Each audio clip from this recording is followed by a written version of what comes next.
Hari ini kita akan membahas tentang Power BI, di mana eh, saya akan menggunakan dataset dari transfer market sepak bola eh, musim 2000 dari musim 2013 sampai dengan musim 2024.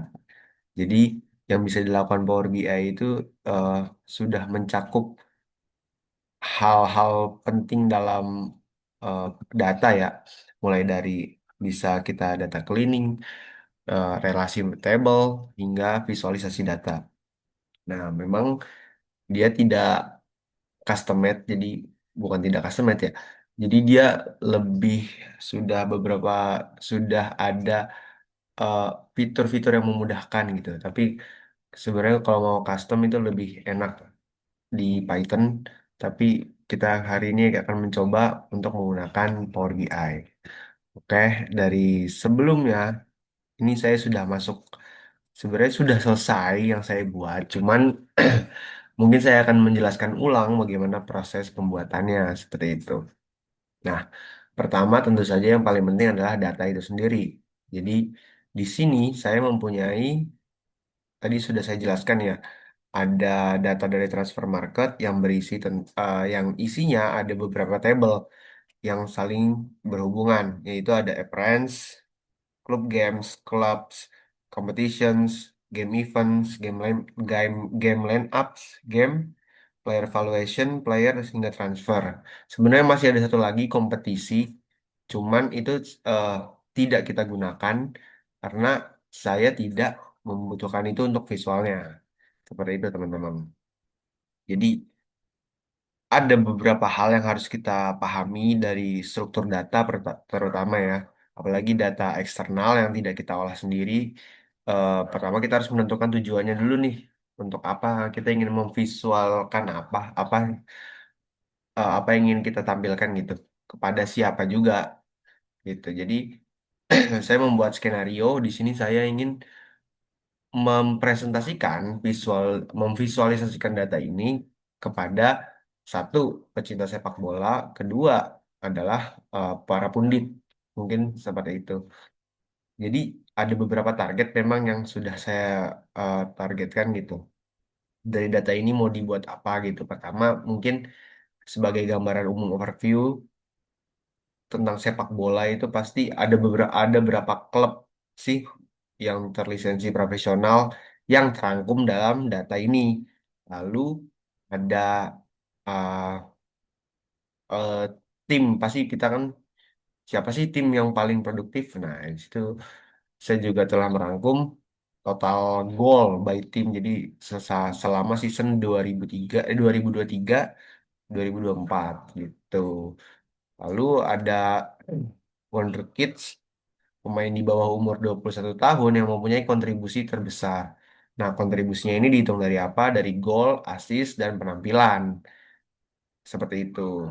Pokoknya kita harus punya gambaran umum lah tentang apa yang ingin kita sampaikan, dan siapa yang akan menjadi audiens dari visual tersebut gitu yang akan kita tampilkan. Nah, lanjut kepada struktur data.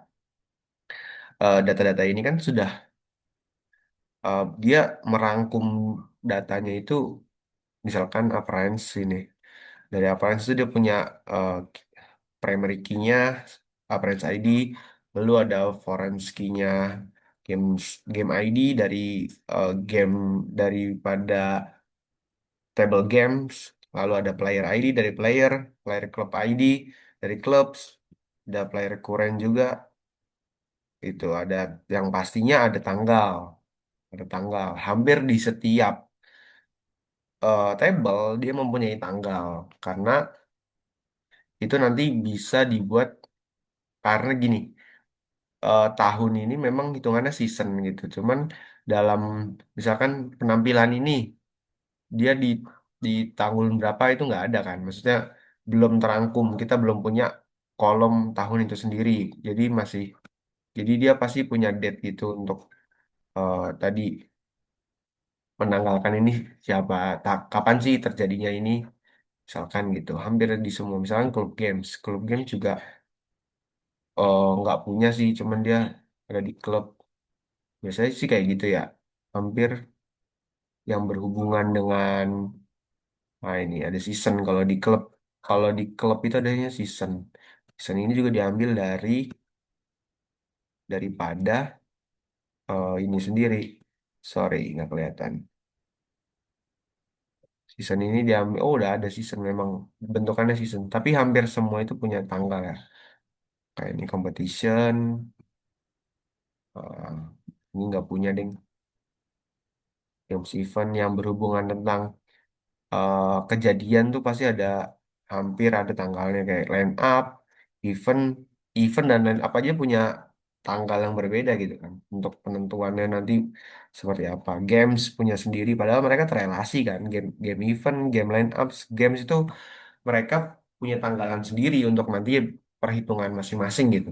Misalkan di game event gitu total pertandingan pada tahun segini atau tanggal segini gitu bisa dihitungnya by per uh, month atau by years gitu kan, beda-beda. Player valuation juga punya, players nggak punya karena dia adanya last season ya, bagaimana penampilan dia nanti terhubungnya ke appearance soalnya. Nah ini transfer apalagi ya, transfer harus punya tanggal itu sendiri gitu. Lalu setelah kita memahami struktur data gitu kan, kita harus juga eh, membersihkan sebenarnya seperti itu. Setelah kita data loading, data cleaning kan masuknya. Nah itu enaknya di Power BI ini dia punya yang namanya sebentar, dia punya ini nih, apa sih? Dia punya, nah transform data nih, data query. Nah, di transform data ini kita bisa menstrukturalisasi itulah data kita, data yang kita punya gitu. Misalkan eh, penampilan atau ini misalkan ada yellow card bentuknya kan false or true ya, tapi bentukannya dia pakai angka indexing, hot rated kalau nggak salah namanya. Nah, ada goals juga. Nah, kita dari sini kita harus menentukan nih apa aja yang kita butuhkan gitu. Misalkan data tentang code game. Sebelumnya ini udah banyak ya, ada URL segala macam yang nggak dibutuhin sebenarnya dari apa yang nanti pengen saya visualkan gitu. Jadi sudah banyak dan kolom yang saya drop juga. Ini sebenarnya open position juga nggak penting karena nggak ini juga kita nggak menghitung posisinya. Lalu opponent goal juga nggak kepake sebenarnya. Cuman eh untuk jaga-jaga aja. Gitu tadinya kan masih banyak nih yang pengen divisualkan, cuman nggak sampai gitu. Lalu player valuation gitu, di sini kita bisa lihat enaknya dia tuh ada fitur view, di sini ada kolom quality-nya, kita bisa cek quality-nya apakah valid, apakah error, apakah belum unik, itu juga bisa dilihat langsung dari sini gitu. Jadi kita nanti tinggal misalkan kita mau ganti ya, ganti nama misalkan, replace value gitu, bisa langsung gitu. Atau merubah ininya misalkan date-nya masih belum, bukan date yang date time gitu. Tapi kita pengennya punya date time, kita tinggal rubah dari type data jadi date time gitu. Nah, enaknya dia seperti itu. Untuk proses extract transform loading itu enak. Untuk data cleaning itu enak. Tapi harus hati-hati juga tadi bagaimana kita ketika ETL kan Ketika kita ngedrop satu aja, bisa-bisa kita nggak terrelasi gitu tabelnya. Nah, ngomong-ngomong tentang relasi, kita tadi udah ngomongin tentang data cleaning. Untuk relasinya, di sini dia enaknya punya model view. Di sini kita bisa lihat langsung, secara langsung, tabel kita dan menghubungkannya, menghubungkannya satu-satu gitu. Nggak ditarik ya, cuman kita bikin manage relationship ini. Dia punya auto detect juga, cuman ya biasa auto detect nggak se nggak se-custom itu. Kadang kita butuh eh, apa namanya line langsung, butuh relasi langsung, dia nggak melangsungkan. Atau kita butuh relasi tidak langsung gitu lewat tabel lain yang terrelasi gitu. Dia juga eh dia apa namanya? Ya, dia belum sebaik itu. Kayak misalkan ini saya punya relasi games yang menggunakan ID competition dengan menggunakan ID competition yang relasinya uh, many to one. Nah, tapi ini inaktif. Kenapa inaktif? Karena dia sudah punya relasi yang terbangun gitu. Kayak appearance itu sudah uh, mempunyai dengan kompetisi. Nah, ini relasi tidak langsung kan. Nah, ini dia enaknya dia sih bisa ngedetek gitu. Kalau misalkan ada sebuah relasi yang bikin ambigu pembacaannya, nanti dia akan beritahu. Nanti secara langsung dia akan inaktif gitu. Kita udah buat relasi nih, tapi ambigu bisa tetap dibuat, cuman nanti dia sama dia dimatiin gitu. Dan kita punya opsional di sini untuk menghapusnya gitu atau mengeditnya gitu. Nah, tadi kan, tadi ini competition saya masukin lagi soalnya tadi pengen nampilin sesuatu, cuman nggak jadi. Gitu. Jadi overall nggak terlalu butuh sih competition gitu. Lalu saya punya, kalau saya eh, punya ini Dark Smasher ini isinya table, cuma ini doang sih, kosong sih buat tempat naruh Dax saja. Cuman kadang bermasalahnya itu ternyata dia butuh relasi gitu. Itu memang eh, bisa diakalin sih. Cuman ya baiknya saya belum nemu gimana sih penulisan DAX yang baik. Maksudnya apakah ditaruh di tempat kayak gini, dibuat table kosong yang buat ditaruh DAX semua, atau DAX itu taruh bebas aja di table mana aja gitu. Tergantung relasinya nanti butuhnya di mana. Nah, lanjut di sini ada DAX query. DAX query ini biasanya buat melihat ya, kalau kalau saya sih kepakainya kemarin ketika ada blank gitu. Kita coba lihat satu-satu blanknya di mana ya kan. Jadi kita coba nampilin tabelnya keluar nggak, kolomnya keluar nggak, kolom yang kita mau dengan daksa yang kita buat seperti itu sih. Nah, ini adalah gambaran dashboard saya. Sebenarnya kurang enak dilihat, saya juga mengakui. Cuman ya saya nggak jago ini apa ya mengedit, tapi overall oke.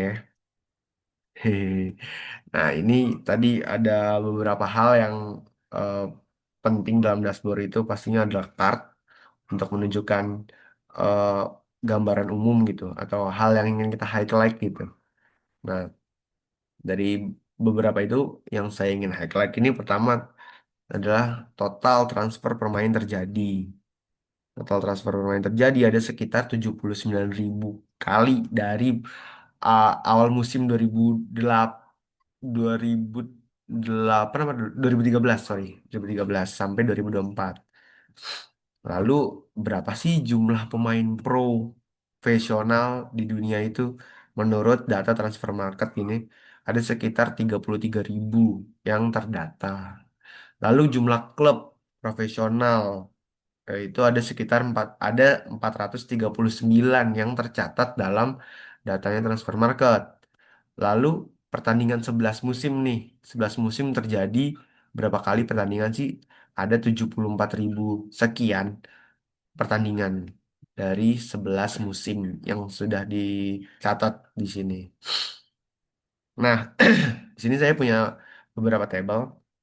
Yang pertama itu tabel 5 negara dengan pemain pro terbanyak. Di sini bisa dilihat saya menggunakan field map ya. Di field map itu dia base-nya ngambil datanya itu dari Bing. Nah, jadi teman-teman kalau misalkan nanti mau apa namanya bikin field map itu harus disesuaikan dulu namanya. Kalau ini terjadi pada saya gitu, ketika membangun ini eh, nama England itu ternyata nggak terbaca di situ. Padahal datanya di sini tertulisnya England gitu. Jadi kita harus replace value dulu tadi ditransform dari England menjadi United Kingdom begitu. Kenapa? Karena dari Bing-nya dia itu cocok dia menggunakan nama United Kingdom seperti itu. Lalu ada 7 tim dengan kartu pelanggaran terbanyak di 2024. Di sini ada Lazio, Villarreal gitu kan. Ada Sport Club, terus Chelsea, Fenerbahce, ada Aston Villa gitu yang hampir semuanya di atas 127, minimal banget 127. Terakhir Real Sociedad. Ya, ini paling banyak tadi si ini ya si Lazio ya di tahun 2024. Musim 2023 2024 Lazio itu mengoleksi kartu baik itu kartu merah atau kartu kuning terbanyak dalam satu musim. Lalu kita punya tim dengan gol terbanyak ya. Nah, ini dia kalau enaknya dia itu interaktif ya. Kalau misalkan tabelnya atau datanya saling terhubung nanti dia akan aktif gitu. Nah, tim-tim dengan gol terbanyak di musim 2023 2024 gitu. Ada masih dipegang Barca, ada nomor 2 nih PSV Eindhoven cukup menarik ya. Ternyata tim Liga Belanda itu bisa berada di posisi 2. Padahal mungkin bayangan kita kan Liga Inggris, Liga Italia enggak sih, kebanyakan under ya. Kalau over itu kebanyakan Jerman gitu ya kan. PSG tuh. Dia juga masuk sih Jerman ke Bayern Munchen. Nah, ini ada Celtic di posisi itu 2 3 4 5 ada Celtic ternyata. Nah, ini juga di luar dugaan kita ya kan. Baru di bawahnya ada Liverpool, ada Ajax. Nah, ini menunjukkan bisa sebenarnya bisa diambil kesimpulan lagi, divisualkan lagi, cuman udah nggak muat ya. Liga dengan eh, rata-rata gol terbanyak itu menunjukkan mungkin bisa menunjukkan beberapa apa sih kompetitif gamenya itu walaupun nanti perhitungan itu tidak semudah dari gol saja gitu pasti ada perhitungan selisih poin terus menang kalah tim besarnya tim underdog itu pasti tidak hitung cuman hari ini kita nggak hitung dulu lalu ada Wonderkid. Wonderkid ini apa sih? Jadi pemain-pemain di bawah usia 21 tahun yang mempunyai eh, penampilan, assist dan gol terbanyak. Sebenarnya kita ekspektasi saya pertama itu ya Lamine Yamal gitu sebenarnya. Cuman ternyata ya ternyata menurut data transfer market nomor satunya itu aduh ini tooltipnya nggak nyala ya. Itu ada Pau Kubarsi. Pau Kubarsi itu dengan nilai eh 46. Nah, penilaiannya ini seperti apa? Kurang lebih penilaiannya itu sudah ini. Nah, penilaian saya terhadap Wonderkid itu seperti ini. Tentu saja kita menghitung ini ya, membuat variabel current player. Perhitungan by itu kita milih value player ID untuk menselect tadi player-playernya. Lalu kita hitung dulu nih ulang tahun umurnya umur. Sebenarnya kita udah punya table seumur gitu ya. Max player kita membatasi gitu. Lalu goals di sini dihitung golnya gitu kan. Sebenarnya tadi di game event itu ada ada type. Nah, sebentar, ada table type di game event. Dia punya table type. Di sini ada variatif sebenarnya, ada goals, ada shootout, ada substitution, ada cards. Sebenarnya ini enak banget untuk menghitung gol ya. Jadi dari sini kan terelasi ke game event, terelasi ke games ke klub, klub ke player gitu ya kan. Tapi untuk menghitung assist ternyata tidak bisa dari type ini karena type ini tidak mengandung eh, apa assist, nggak ada assist. Jadi memang cuma gol aja yang dihitung. Nah, lalu kita assist dapat dari mana? Dari appearance. Appearance itu dapat ada eh, dia punya nah nih assist. Dia punya assist, punya gol. Sebenarnya lebih lebih lengkap di sini cuman nggak masalah karena itu memang golnya juga hitungannya dari game. Jadi nggak masalah. Total-totalannya juga tetap sama. Lalu appearance ini juga punya minutes play. Nah ini minutes play. Jadi dari satu match misalkan 90, kadang variatif juga ya, nggak harus 90 ya. Ada yang 100, misalkan ada babak extra time. Nah itu ntar ditambah, kita hitung. Lalu nanti perhitungannya tadi untuk on-racket itu, nah ini gol ditambah assist, tambah appearance. Seperti itu. Nah, itu penilaian wonderkid menurut saya seperti itu sih. Oke, itu tadi wonderkid ya. Ini nutupnya memang ada.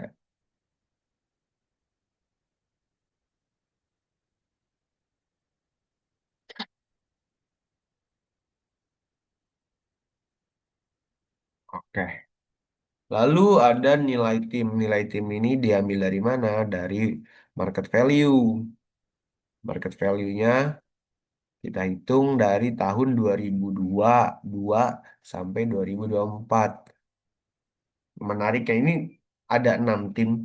Itu 2, 3, 4, 5, 6 yang ke-6-6-nya ini pemenang di tahun ini musim ini gitu. Juara di musim ini ada PSV Eindhoven juara Liga Belanda, ada Bayern Munchen yang juara Liga Jerman, ada Football Club de Barcelona ya kan yang juara, ada Liverpool yang juara juga, ada PSG, ada Real Madrid, tak kita tambahin lah. Terakhir ada Società Sportiva Calcio Napoli. Nah, ini nama aslinya Napoli ya, SS Napoli.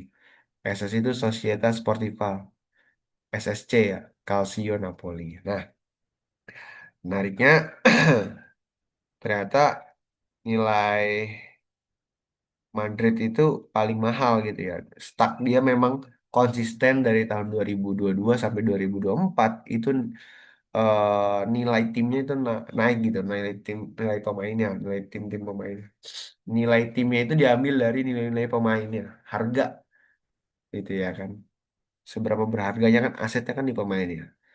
Lalu ada di bawahnya itu yang cukup menaik itu Barcelona ya. Ternyata dia mulai jor-joran. Di 2022 dia cuma sekitaran 2 bilion 300 sekian lah. Naik mau ketiga, mepet nih, mepet. Udah tiga malah. Udah tiga seperti itu. Lalu ada PSG ya kan yang di rentan 2022 itu ada 1,9 bilion. Ternyata dia di tahun 2024 rada menurun setelah jual-jual pemain gold apa pemain-pemain mahalnya diganti dengan pemain yang sesuai kebutuhan pelatih. Ya, gitulah namanya tim ya kan, tergantung kebutuhan. Lalu yang naik juga nih ada nih gelap apa sih Munchen. Munchen nilainya naik ya di 2023 paling tinggi dia peaknya. 2024 sedikit turun. Nah, yang menarik ini Napoli sih. Napoli itu nilainya sedikit turun, turun malah ya. dari 2022 ke 2024, tapi dia tetap juara. Nah, PSV ini terakhir ini mungkin PSV ya. Ini cuma sekitar 573 billion. Ya, untuk sekelas PSV yang pemain-pemainnya itu ini sih dia lebih banyak ekspor pemain ketimbang impor ya dia. Memang menjual menjual pemain-pemain mahal biasanya. Pemain-pemain wonderkid yang nanti bisa jadi mahal. Itu spesialis PSV. Itu saja visual dari saya. Untuk data ini sebenarnya masih bisa banget, bisa sangat-sangat bisa untuk dieksplor lebih data ini, karena datanya pertama cukup cukup banyak, kedua dia lengkap. Lengkap dalam artian mencatat banyak hal ya, banyak variasi, variasi kolomnya banyak. Walaupun tetap banyak ini juga missing value-nya juga, tapi missing value-nya itu sebenarnya untuk klub-klub besar itu nggak berpengaruh, karena dia banyak, kebanyakan missing value-nya itu untuk tim-tim kecil atau tim-tim yang kurang tercatat secara konsisten gitu, yang jarang dilihat orang seperti itu. Tapi untuk tim-tim besar, utamanya Eropa gitu, udah pasti kecatat dengan baik di sini. Ini seperti itu aja eh, paparan dari saya tentang Power BI dan sepak bola ini. Terima kasih yang sudah menonton. See you.